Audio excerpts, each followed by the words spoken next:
Good morning बच्चों। आज है लेसन नंबर 11, विनिर्माण उद्योग।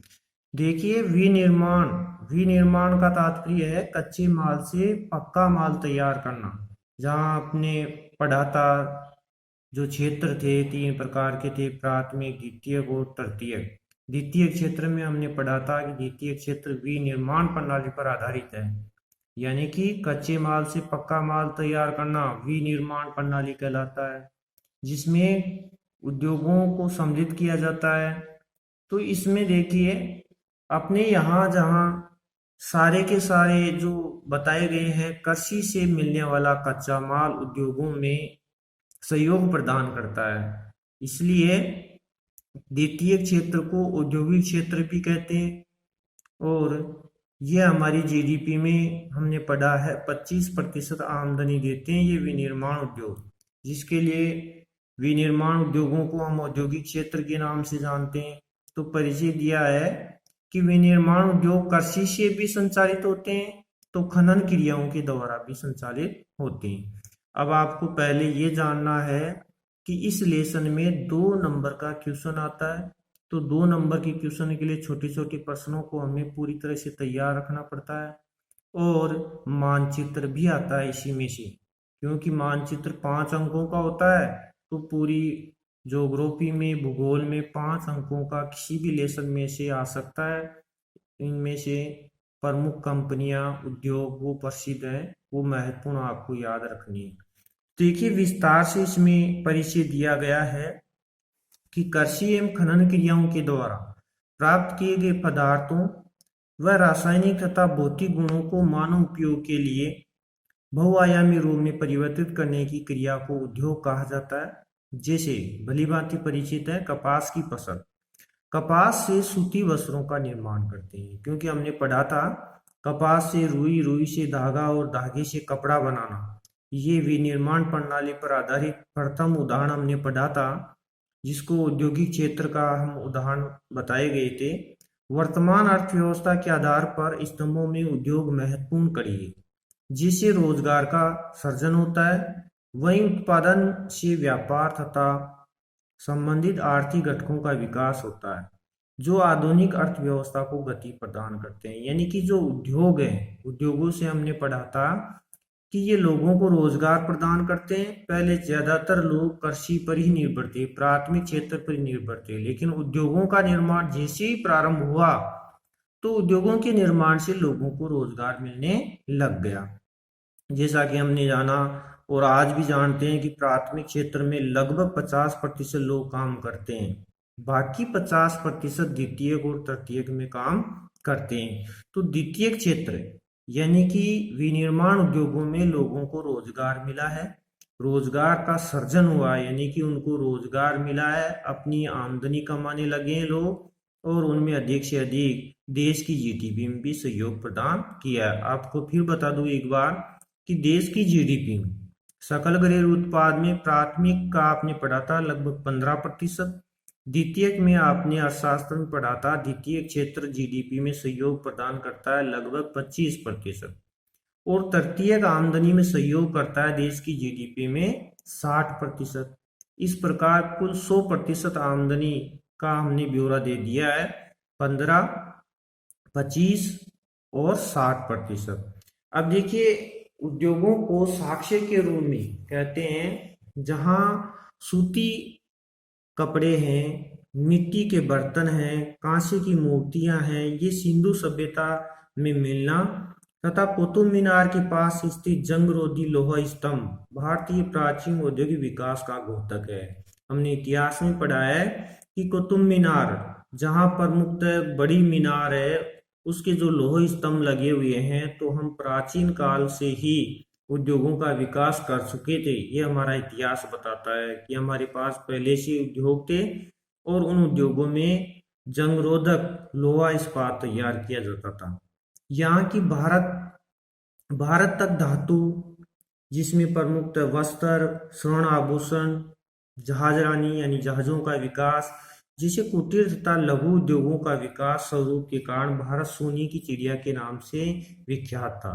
परंतु अंग्रेज जहां अंग्रेजी आगमन हुआ, अंग्रेज यहाँ पर आए तो उनकी दमनकारी नीतियां हमारे देश की अर्थव्यवस्था को, जिसको कहते हैं रीढ़ की हड्डी, तो उस कहे जाने वाले कुटीर और लघु उद्योगों को नष्ट किया और अपनी कंपनी ईस्ट इंडिया कंपनी को प्रभावशाली बनाया। इस कारण से हमारे उद्योग विकसित नहीं हो सके।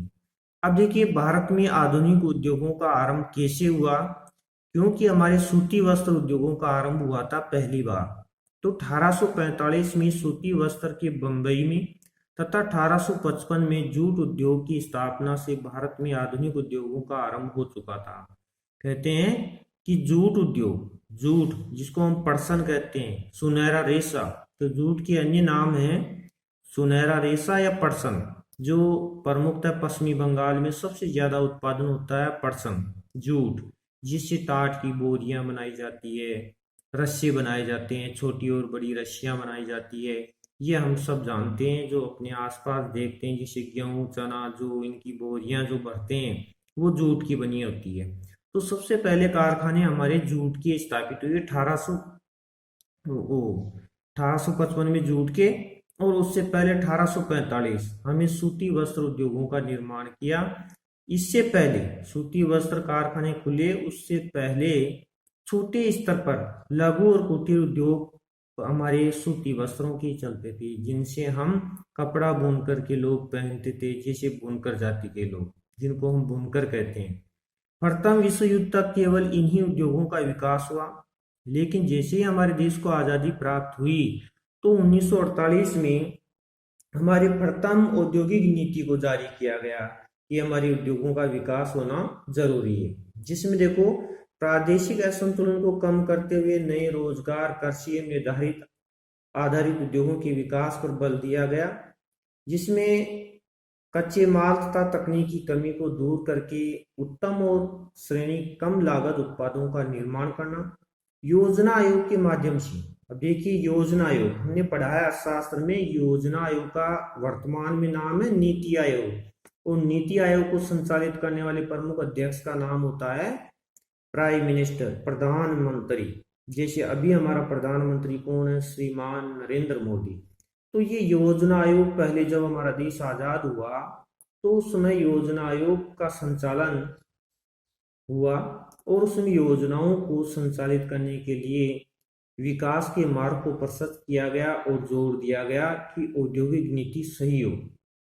तो योजना आयोग ने विभिन्न पंचवर्षीय योजनाओं के माध्यम से लोहा इस्पात उद्योग, सूती वस्त्र उद्योग, सीमेंट उद्योग, कागज उद्योग और चीनी उद्योगों का विकास करना प्रारंभ किया, जिससे हमारे देश की अर्थव्यवस्था मजबूत हो।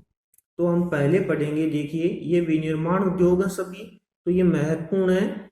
विनिर्माण उद्योग कौन कौन से हैं, जिनमें देखिए लोहा इस्पात उद्योग, सूती वस्त्र, सीमेंट उद्योग, कागज उद्योग और चीनी उद्योग, ये सारे उदाहरण विनिर्माण उद्योगों के, जिसमें देखिए पहला हमारा है भारत में लोहा इस्पात उद्योग। अब आप पीछे वाले लेसन में, लेसन नंबर 10 में पढ़े हैं लोहा इस्पात का कच्चा अयस्क क्या है, लोहा अयस्क। ये भी एक बहुत ही महत्वपूर्ण प्रश्न बनता है कि लोहा इस्पात का कच्चा अयस्क क्या है, तो लोहा अयस्क है, जिसमें अशुद्धियां होती है उसको लोहा इस्पात कारखानों में शुद्ध किया जाता है।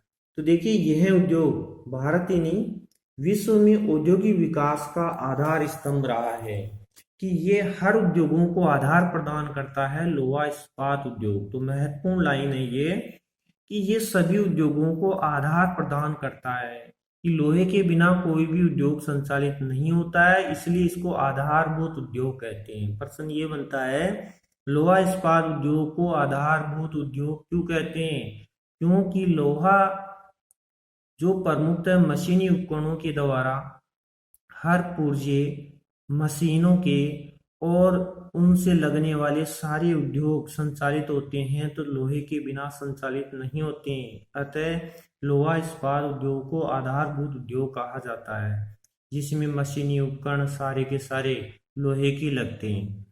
अन्य उद्योगों की जननी कहा जाने वाला उद्योग, जिसकी स्थापना भारत में पश्चिमी बंगाल में कुल्टी नामक नगर बाराकर आयरन वर्कर्स के नाम से स्थापित हुई थी। तो पहला कारखाना कुल्टी में लगा था लोहा इस्पात का।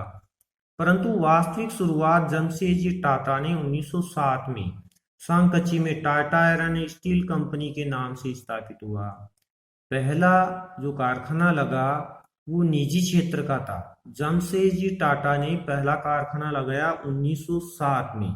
ये महत्वपूर्ण है, जिसको टिस्को के नाम से भी जाना जाता है। टिस्को का पूरा नाम है Tata iron and steel company. जैसा आपने 6th क्लास में पढ़ा होगा और 9th में भी दिया था।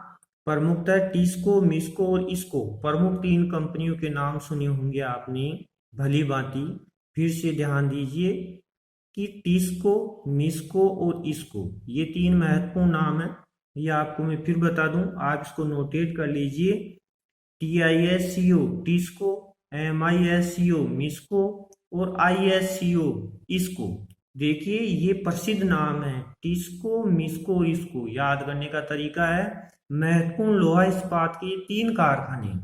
देखिए इन तीनों कारखानों में पहला कारखाना है टिस्को। टिस्को का पूरा नाम, टी का मतलब टाटा, आई का मतलब आयरन और टाटा आयरन, एस का मतलब स्टील, CO का मतलब कंपनी। तो Tata iron and steel company ये एक निजी फर्म थी। जमशेदजी टाटा ने 1907 में इस कंपनी का, इस लोहा इस्पात कारखाने की नींव रखी थी। और जो दोनों नीचे की है मिस्को और इसको, ये सार्वजनिक क्षेत्र की कंपनी है। यह सरकार के द्वारा संचालित होती है। तो आप कन्फर्म और याद कीजिए। आगे इनके नाम लिख सकते हैं। MISCO, ध्यान से सुनिए। M का मतलब मैसूर, I का मतलब आयरन, S का मतलब स्टील, CO का मतलब कंपनी। तो आप इसका कन्फर्म पूरा नाम लिखिए, Mysore iron and steel company. Confirm हो गया। फिर तीसरा है ISCO, यह आपके इसी में भी दिया है, इंडियन।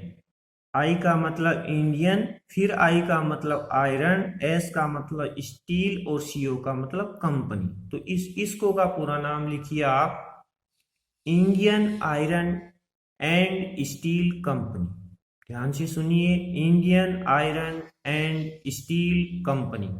तो ये इसके पूरे नाम है। तीनों के नाम बता दिए मैंने और कंफर्म कीजिए। टिस्को, मिस्को और इसको। आपको याद करने का सही तरीका, पहली कंपनी, पहला जो लोहा इस्पात कारखाना है जिसको कंपनी कहते हैं, ये कारखाना या उद्योग या मिल, ये कारखाना जमशेदजी टाटा ने संचालित किया था 1907 में। बाकी 2 कंपनियां सार्वजनिक क्षेत्र की है, ये सरकार के द्वारा संचालित होती है। तो अब देखिए, जहां हम बात कर रहे थे Tata iron and steel company, तो मैंने तीनों को कंफर्म कर दिया है। पहला कारखाना 1907 में जमशेदजी टाटा नाम के एक व्यक्ति ने इस कारखाने को स्थापित किया था। लेकिन देखिए 1909 में आसनसोल के निकट हीरापुर में भारतीय लोहा इस्पात कंपनी से खोला गया।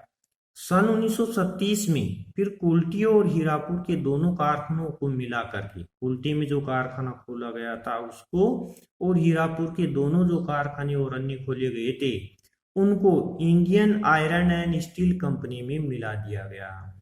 ये इसको में, जो हमने तीसरा नाम बताया था इसको, तो इसको में इनको मिला दिया गया क्योंकि सरकार के देख रेख में ये कारखाने चलने लग गए।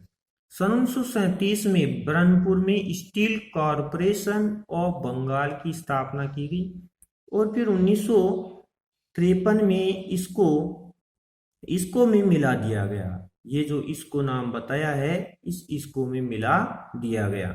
इसको का पूरा नाम मैंने अभी बताया, Indian iron and steel company. तो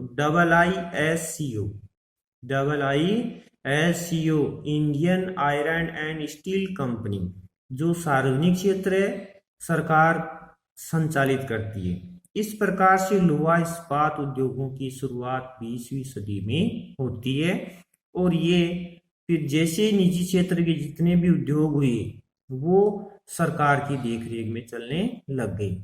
लेकिन स्वतंत्रता के बाद उद्योगों का विकास विभिन्न पंचवर्षीय योजनाओं के माध्यम से किया गया, जिसमें देखिए द्वितीय पंचवर्षीय योजना में, क्योंकि हमारी प्रथम पंचवर्षीय योजना में तो कृषि पर ध्यान दिया गया, क्योंकि हमारा भारत देश कृषि प्रधान देश था, तो हमारे पास और कोई रास्ता नहीं था, इसलिए सबसे सही तरीका हमने प्रथम पंचवर्षीय योजना में तो केवल कृषि पर ही ध्यान दिया, और कृषि पर ध्यान देने पर के बाद में द्वितीय पंचवर्षीय योजना में हमने उद्योगों पर देखरेख या योजना का प्रारंभ करना शुरू कर दिया। तो द्वितीय पंचवर्षीय योजना में ब्रिटिश सहयोग यानी अंग्रेजों के सहयोग से उस दुर्गापुरा, जो पश्चिमी बंगाल में प्रमुख स्थान है, दुर्गापुरा में जर्मनी के सहयोग से राउरकेला, उड़ीसा में प्रमुख कारखाना राउरकेला लोहा इस्पात संयंत्र, पश्चिमी बंगाल में दुर्गापुर लोहा इस्पात संयंत्र, ये बोर्ड में आ चुके हैं कई बार इनको अंकित करने के लिए। ऐसे ही फिर रूस से सहयोग लिया, रूस के सहयोग से हमने कारखाना लगाया लोहा इस्पात संयंत्र भिलाई आता है छत्तीसगढ़ में। आरंभ में इनकी क्षमता 10 लाख टन थी, बाद में इनकी क्षमता बढ़ाकर 16 लाख टन कर दी गई, यानी कि लोहा उत्पादन करने की ये क्षमता है, ये इतना लोहा उत्पादन करने लगे। और लोहा उत्पादन करने के लिए फिर आपको बताऊं, लोहा इस्पात कारखाने के लिए कच्चा माल लोहा अयस्क होता है। हमने पीछे वाले लेसन में पढ़ा है लोहा अयस्क कहाँ निकलता है, लोहा अयस्क के कितने प्रकार हैं, हमने पढ़ा था लोहा अयस्क के 5 प्रकार हैं। कन्फर्म है आपको याद? 5 प्रकारों में पहला था मैग्नेटाइट, दूसरा हेमेटाइट, तीसरा लिमोनाइट, तीसरा सेडेराइट और 5वां था लेटेराइट। तो देखिए आपने कन्फर्म याद है तो आप भली भांति पहचान कर पाएंगे, और याद नहीं है तो आपको पहचान करना मुश्किल हो जाएगा।